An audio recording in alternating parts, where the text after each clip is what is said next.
Aisyah. Dan saya Rita. Halo, selamat datang di Santuy, santai tanpa ribet. Oke, di episode kali ini kita akan membahas tentang dua istilah yang sering banget muncul di praktik, yaitu surat kuasa dan somasi. Banyak orang yang tanda tangan di surat kuasa tanpa benar-benar paham apa saja kewenangan yang diserahkan ke kuasa hukum. Di sisi lain, somasi sering dianggap sekedar surat ancaman, padahal fungsinya jauh lebih penting sebagai peringatan resmi sebelum perkara masuk ke pengadilan. Jadi kita akan bahas apa itu surat kuasa, apa saja unsur pentingnya, kapan perlu somasi, bagaimana menyusun dengan benar, dan kesalahan umum yang sering terjadi. Jadi, kalau Anda ingin lebih siap saat berhadapan dengan masalah hukum, tetap bersama kami di Santuy, santai tanpa ribet. Selanjutnya, kenapa sih surat kuasa dan somasi wajib dikuasai saat susun dokumen hukum? Surat kuasa jadi tiket sah buat wakil bertindak. Tanpa ini, gugatan Anda bisa gugur di pintu pengadilan. Somasi itu peringatan pintar sebelum perang hukum, bukti itikat baik yang hemat biaya dan sering reda kasus 30-40%. Tanpa keduanya, dokumen seperti gugatan bisa ditolak atau strategi hukum menjadi lemah. Yuk, simak detailnya selanjutnya. Halo semuanya, kembali lagi bersama kita berdua yang cantik-cantik dengan saya Salwa Ulaya Nisa dan partner saya Tinggi Alaidia di acara podcast kami yaitu Santuy, santai tanpa ribet. Nah, untuk pembahasannya ya, kalian pasti penasaran kan pembicara kita pada podcast kali ini tuh siapa aja sih ya, Vivi? Siapa aja sih Mbak Vivi untuk pembicara podcast kita kali ini? Mungkin kita langsung sapa aja nih anak-anak hebat di samping kita ini. Boleh banget. Gimana kabar semuanya? Alhamdulillah. Boleh, langsung saja nih ya untuk mempersingkat waktu gitu. Memperkenalkan diri dan asalnya dari mana? Boleh dari sebelah kiri Salwa ya. Sebelumnya aku mau nanya, asal apa dulu? Asal jurusan kah atau Asal lahir kakak di mana boleh? Dari mulai lahiran di mana juga boleh. Dari aku dulu ya. Mungkin singkat aja ya. Kalau teman-teman perkenalkan, nama aku Rasikin, aku asalnya dari Kuningan dan saat ini aku sedang berkuliah di Sibersyekh Berjati Cirebon, tepatnya di jurusan Hukum Tata Negara. Nah, tak lupa juga, aku nggak sendirian nih, sekarang itu ditemenin sama salah satu narasumber hebat juga pada hari ini. Boleh kan Kak Sofi? Iya, betul sekali teman-teman. Sebelumnya perkenalkan, nama saya Muhammad Fakrizan. Saya dari jurusan Hukum Tata Negara semester 5, asal saya dari Kabupaten Cirebon. Jadi di sini tuh bermacam-macam ya. Ada Betul. yang dari Kuningan, ada dari Cirebon. Keren sekali. Betul banget. Nah, di sini kita tuh ingin membahas apa aja sih dengan kakak-kakak yang di sebelah kita yang sangat-sangat hebat ini. Apa aja ya Mbak Vivi? Nah, yang pertama itu ada mengenai surat kuasa gitu kan. Dan yang kedua ini tentang somasi. Oke, untuk mempersingkat waktu sesuai yang sudah saya katakan di awal gitu, langsung saja gitu ke konteks intinya. Kita ngobrol asik aja, ngobrol santai aja. Gitu. Tepat pada nama kali kita ini santai aja kan? Santai terus ya. Oke, langsung aja nih Kak. Mengenai surat kuasa gitu, apa sih surat kuasa itu? Wah, pembahasan yang sangat menarik nih buat hari ini. Mungkin dalam dunia hukum di Indonesia salah satu senjata utamanya itu ada surat kuasa. Nah, mungkin teman-teman di rumah juga belum paham atau belum tahu ya apa itu surat kuasa. Nah, di sini aku akan spill sedikit gitu apa itu surat kuasa. Nah, teman-teman, surat kuasa adalah surat yang tertulis yang mana di dalamnya itu berisi wewenang atau pemberian kuasa dari seseorang atau dari badan hukum sebagai pemberi kuasa kepada orang lain. Nah, orang lain tentunya siapa? Orang yang diterima, orang yang menerima surat kuasa tersebut dan orang yang kita percaya untuk diberikan kuasa. Nah, terus teman-teman juga adanya kalau ya berpikir surat kuasa itu fungsinya buat apa gitu kan, betul kan? Nah, surat kuasa di sini itu berfungsi sebagai alat atau legitimasi hukum bagi penerima kuasa untuk bertindak untuk dapat mewakili seseorang tersebut yang memberikan kuasa kepada kita. Seperti itu. Jadi menurut aku surat kuasa itu salah satu hal penting sih dalam dunia hukum, khususnya hukum Indonesia gitu Pak. Oh, untuk surat kuasa yang sudah dijelaskan dari Kak. Ada berapa sih surat kuasa itu terbagi ada berapa gitu? Nah, Untuk surat kuasa hukum sendiri itu ada beberapa jenis ya. Tentunya mungkin yang aku spill sekarang itu ada di surat kuasa umum dan juga surat kuasa khusus. Nah itu kan sudah kelihatan kan bedanya dari dua jenis itu, ada umum dan juga khusus tentunya. Nah yang pertama mungkin ada surat kuasa umum. Nah surat kuasa umum itu seperti apa sih? Surat kuasa yang memberikan wewenang secara luas kepada penerima kuasa. Jadi simpelnya itu kita diberikan suatu wewenang. Nah dengan surat kuasa itu kayak luas gitu jangkauan kitanya gitu, dalam artian untuk mengurus kepentingan dalam pemberi kuasa tersebut, misalnya mengurus administrasi, kemudian mengambil dokumen dan atau juga mengelola apa yang telah dipercayakan kepada kita, seperti itu. Dari beberapa jenis surat kuasa gitu Pak, adakah unsur-unsur di dalam surat kuasa itu? Ada tentunya, tapi aku spill lagi satu, tadi kan baru umum aja Iya, ya. khususnya dulu. Nah, aku yang surat khusus itu yakni surat yang digunakan untuk memberikan suatu wewenang atau beberapa perbuatan hukum, tentunya secara tegas dan juga terperinci, misalnya untuk mengajukan gugatan, untuk menghadiri sidang, kan itu ibaratnya itu tidak ke sembarang orang dan tidak bisa secara umum. Jadi itu dikhususkan untuk orang-orang yang benar-benar dipercaya, bisa itu kerabat, kemudian saudara atau siapapun yang mempunyai tali atau ikatan yang benar-benar erat dengan kita, seperti itu. Nah, tentunya teman-teman tadi ada informasi atau pengetahuan mengenai surat kuasa kan. Tentunya di balik dunia hukum di Indonesia itu tidak hanya ada satu jenis surat yang menjadi senjata utama. Nah, untuk selanjutnya itu akan ada pembahasan yang lebih menarik lagi dari rekan aku ya. Mungkin cukup nih untuk materi dari aku yang bisa dibagikan. Nah, selanjutnya ke host yang hebat hari ini lah. Oke, Teteh, Mbak. Terima kasih ya Kak atas penjelasan mengenai apa sih surat kuasa, unsur-unsur dan bagaimana taktik membuat surat kuasa. Dilanjut dengan pemateri yang kedua yaitu tentang surat somasi. Oke, lanjut ke Salwa. Oke, ini pertanyaan kan jauh berbeda ya dari tentang surat kuasa yang telah dipaparkan oleh pemateri kita yang hebat ini yang bernama Rasikin. Jadi langsung saja ya Kak, apa sih pengertian dari surat somasi itu menurut Kakak?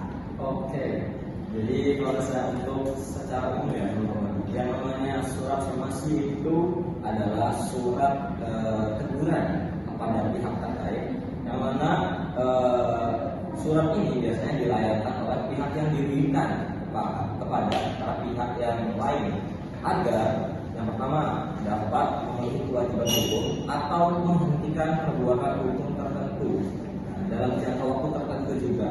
Nah, biasanya surat somasi ini dikeluarkan sebelum kita menempuh jalur litigasi.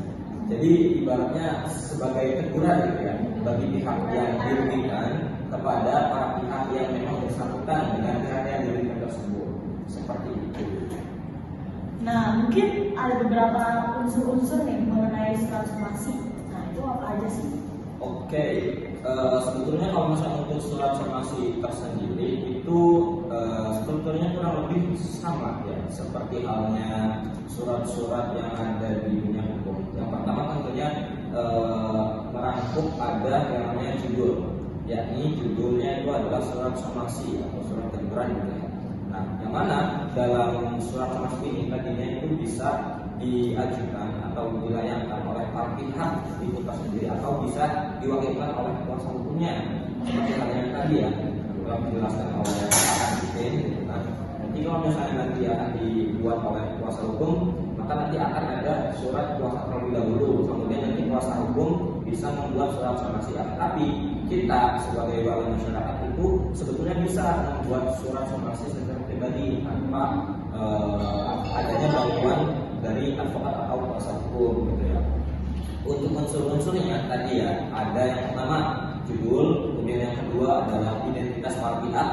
Yang pertama itu tentunya pihak yang dirugikan sebagai orang yang mengajukan atau melayangkan somasi. Kemudian yang kedua adalah pihak yang dianggap merugikan atau melakukan perbuatan hukum yang dapat merugikan kepada pihak pertama. Kemudian yang kedua adanya dasar hubungan hukum. Dasar hubungan hukum itu seperti apa sih? Kiranya teman-teman ketika melakukan suatu perjanjian kerjasama atau perjanjian hutang piutang itu kan harus ada poin-poin yang ditepati oleh para pihak ya. Jikalau salah satu pihak itu tidak memenuhi, maka pihak yang dirugikan itu bisa mengajukan somasi kepada pihak lain, atau pihak yang dihutangkan itu dapat mengajukan somasi kepada pihak yang menghutang, seperti itu. Kemudian yang ketiga itu adalah uraian singkat permasalahan. Uraian singkat permasalahan itu seperti halnya posita gitu ya. Jadi duduk perkara, awal mula perbuatan hukumnya itu apa, kemudian kiranya apa saja yang menjadikan orang yang bersangkutan itu berhenti melakukan perbuatan hukum atau perjanjian, atau malah meninggalkan perjanjian tersebut. Kemudian setelah posita atau duduk perkara, ada juga yang namanya petitum atau tuntutan. Dalam artian di sini kita akan menuntut ada apa saja sih kepada pihak yang merugikan pihak pertama. Itu seperti halnya misal kalau dalam perjanjian orang tersebut harus memenuhi perjanjian, gitu, apa yang telah dijanjikan bersama, atau dapat juga berupa pembayaran hutang dalam tempo waktu yang sudah ditentukan. Nah, setelah adanya petitum atau tuntutan tersebut, ada yang namanya batas waktu untuk orang tersebut dapat memenuhi perjanjian atau hutang-hutang tersebut. Saya ambil contoh hutang-hutang atau perjanjian saja ya. Nah, kemudian setelah itu adanya peringatan akibat hukum jikalau ditinggalkan. Nah, biasanya di sini itu ada yang namanya peringatan berupa kalau misalnya saudara tidak memenuhi perjanjian atau membayar hutang dalam waktu tertentu, maka hal ini akan kita bawa ke ranah hukum atau litigasi. Nah, seperti itu. Nah, kemudian seperti biasa, surat-surat formal pada biasanya di akhir akan dibubuhkan yang namanya tanda tangan dan juga tanggal pembuatan surat. Seperti itu, Pak. Kalau misalkan ya dari salah satu unsur itu tidak dipenuhi dari surat kuasa maupun surat somasi, apakah bisa tetap dikeluarkan oleh seorang pembuat surat tersebut? Ya, tentunya yang namanya unsur-unsur itu jika salah satunya tidak terpenuhi maka bisa dianggap batal gitu ya. Seperti itu tidak sah. Seperti hanya kita sholat saja. Kalau misalnya kita sholat, iya kalau takbir itu maka dapat dibatalkan, jadi dihukumi sebagai batal gitu. Seperti itu. Unsur-unsur itu harus terpenuhi. Betul, semuanya. Karena ini kan suatu kayak keabsahan hukum gitu, jadi harus surat tersebut itu membuktikan gitu bahwa nyatanya tuh itu beneran nyata asli. Jadi kalau misalnya kurang satu unsur ya berarti tidak sah. Betul. Seperti itu. Ya, cukup menarik bukan untuk materi ngobrol santai kita pada sore hari ini ya. Mungkin ya cukup saja ya ngobrol dari ini. Atau mungkin ada penambahan penjelasan lain? Ya, atau praktik biar mahasiswa tuh paham betul akan membuat surat-surat tersebut. Oke, mungkin ini usul dari saya kepada teman-teman semua mahasiswa hukum.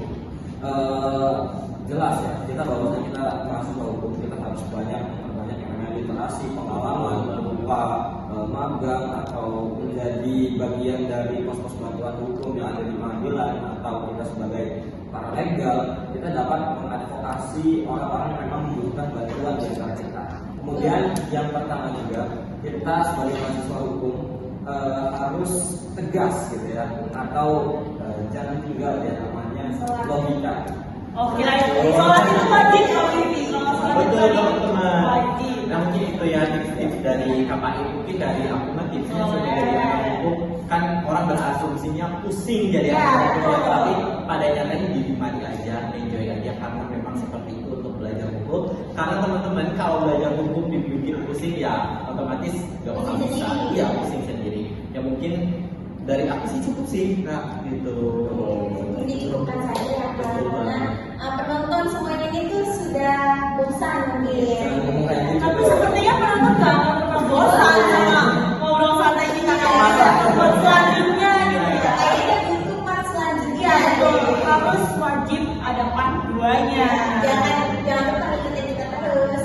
Ya kalau boleh subscribe di bawah ini. Ya, Mungkin terima kasih banyak ya Kak Kasih KPI buat ilmu yang telah disampaikan kepada kita semua. Semoga sangat bermanfaat lah. Ya pastinya tentunya bermanfaat bagi kita semua. Tadi mereka ini kayaknya nunggu jumpa kita selanjutnya. Iya, jangan pernah bosan untuk ketemu host yang cantik dan imut ini. Oke, terima kasih semuanya. Kurang lebihnya kami mohon maaf. Assalamualaikum warahmatullahi wabarakatuh.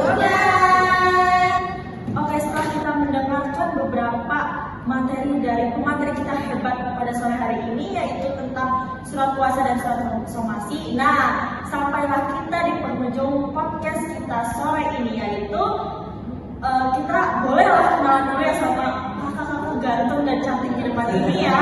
Nah, boleh di sebelah kanan saya nih terlihat sangat ada wanita cantik sekali ya. Boleh dong perkenalan diri dengan siapa dan dari mana? Oke, sebelumnya perkenalkan nama aku Mila Herawati. Kalau asal aku dari Majalengka.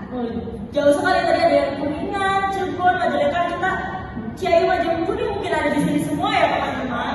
Silakan boleh dilanjut di sebelah kanannya lagi yang ganteng ini. Siapa namanya? Oke, perkenalkan nama saya Nurul Majid. Saya dari Indramayu. Wah, kan cukup lengkap kita.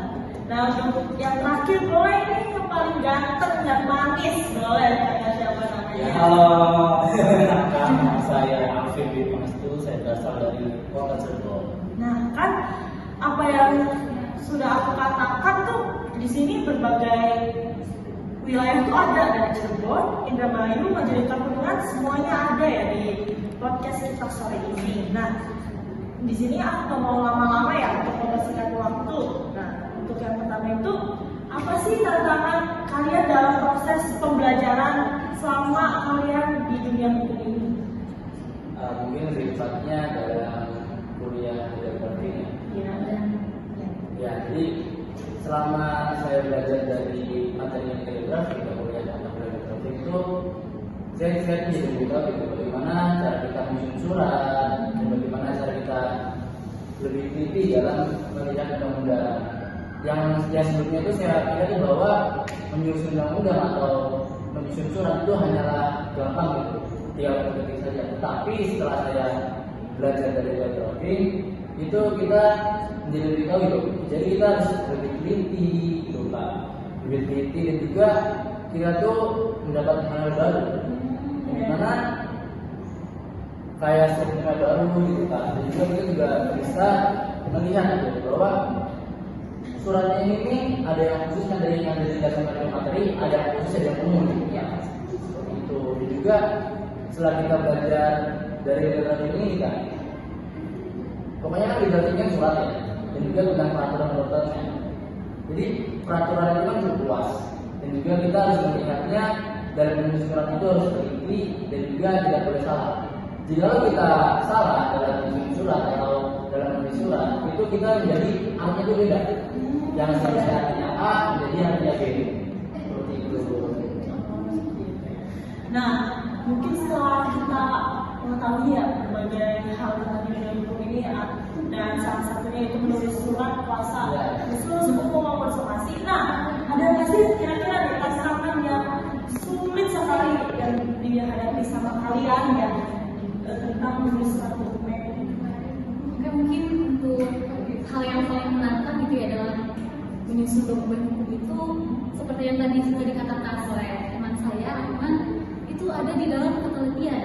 Jadi kita kalau misalkan nulis dokumen hukum ini harus benar-benar teliti, baik itu dari pemilihan diksi, pemilihan bahasa atau kata, terus juga ada konsistensi sama peraturan-peraturan yang memang nanti bakalan dicantumin. Kayak tadi tuh yang paling menantang itu kita harus jeli nih Kak. Kayak misal ada kewenangan-kewenangan yang memang di dalam surat kuasa, di mana surat kuasa umum dan kuasa khusus ini kan beda. Kalau misalkan memang kita tidak mencantumkan salah satu kewenangan, tapi kita akan melakukannya gitu ya. Contohnya misalkan di sini saya sebagai advokat lupa mencantumkan kewenangannya, salah satu kewenangan, yaitu nanti tidak bisa gitu saat kita mendampingi klien. Yaitu sih yang paling menantang itu tentang ketelitian, terus yang namanya menyusun dokumen hukum ini kita ini harus secara lembut gitu. Jadi sistematis ya, terstruktur dari awal, baik kita dari konsistensi atau dari hubungan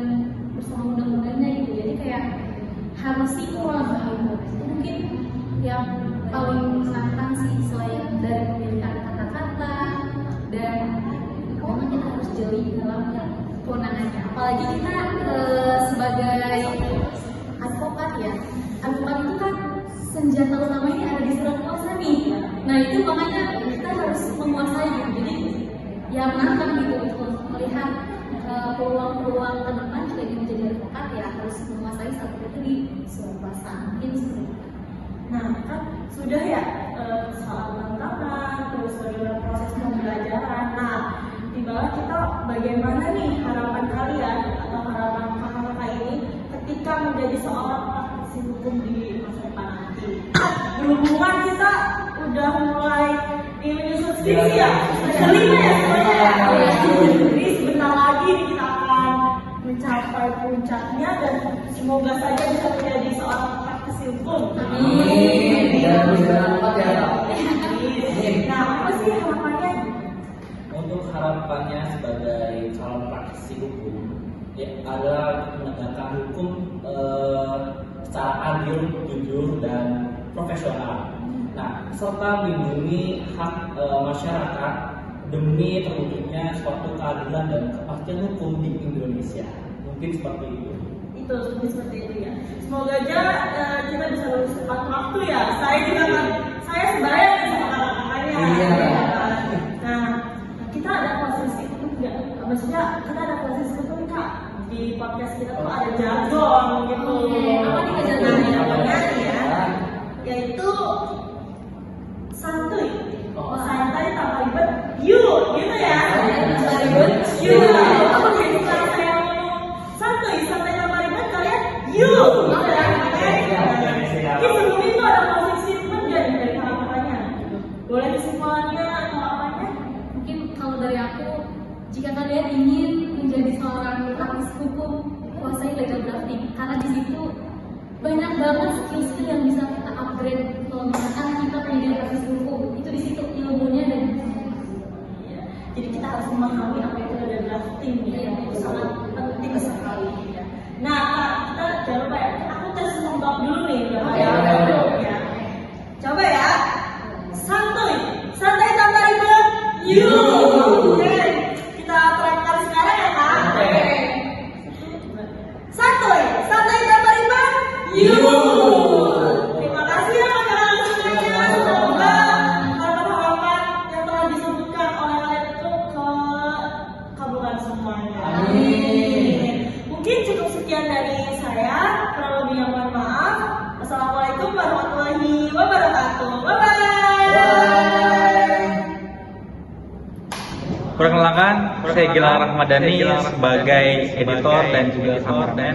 Perkenalkan, nama saya Lia Fadila sebagai editor dan penutup.